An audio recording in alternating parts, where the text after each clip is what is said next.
Vítejte u druhého partu na Clear Vision 5 Sniper a minule jsme skončili v tady tom krásném baráčku, no tak je mnohem lepší než tamto, ale zabili našeho věrného kamaráda, ani nevím jak se jmenoval, Bugsjuice. Shit boss.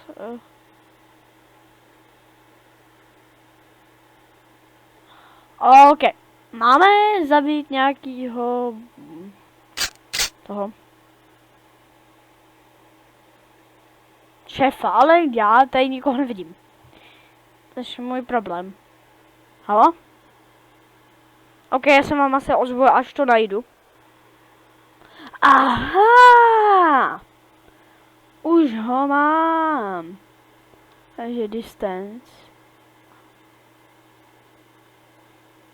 BAM! Oh! Je črek. OK, užijeme se v další mise.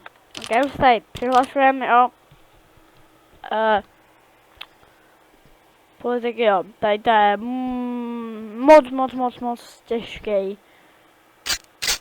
úkol, protože tady zabijeme starostu nebo prezidenta, nebo co to je za hovno.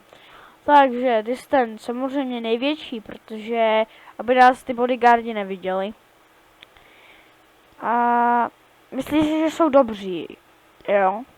Jako, já nevím. Ha! Ne, jste špatní, vole. A tady tam spadnu s ním. No, tak to trochu zamrzí. Proč mi připadá, že se vždycky přihlašuju potom vždycky trochu rychleji. Divné.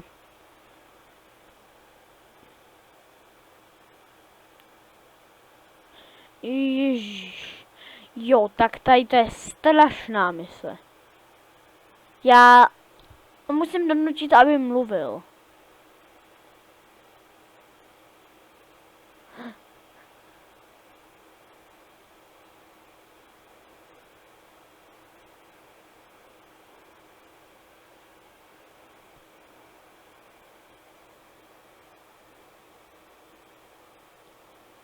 Oh, fuck. Tak ho teďka zabijeme. Oh, chudák. Oh, chudáček. Oh.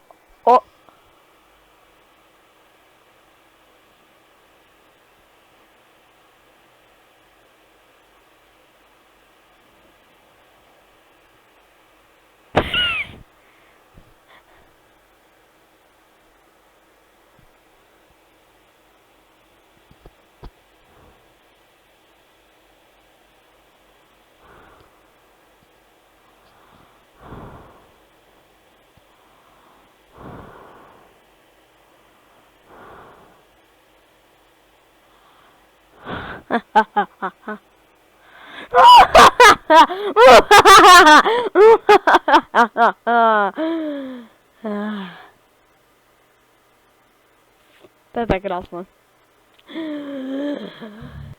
Ještě nám to řekl. Hitman.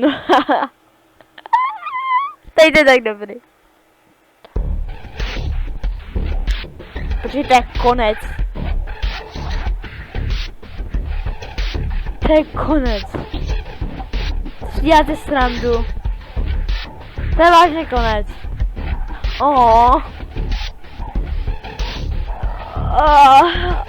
Ale ten konec byl fakt dobrý. No. Já nevím. Ta hra je dobrá. Bohužel už končí. Bohužel už ano. No. Wow. Samozřejmě, tady pak můžete hrát na skóre a na takovýhle blbosti. Ale to my dělat nebudeme. Takže kdybyste si tady tu hru chtěli zahrát, určitě ji dám do popisku a zatím čus.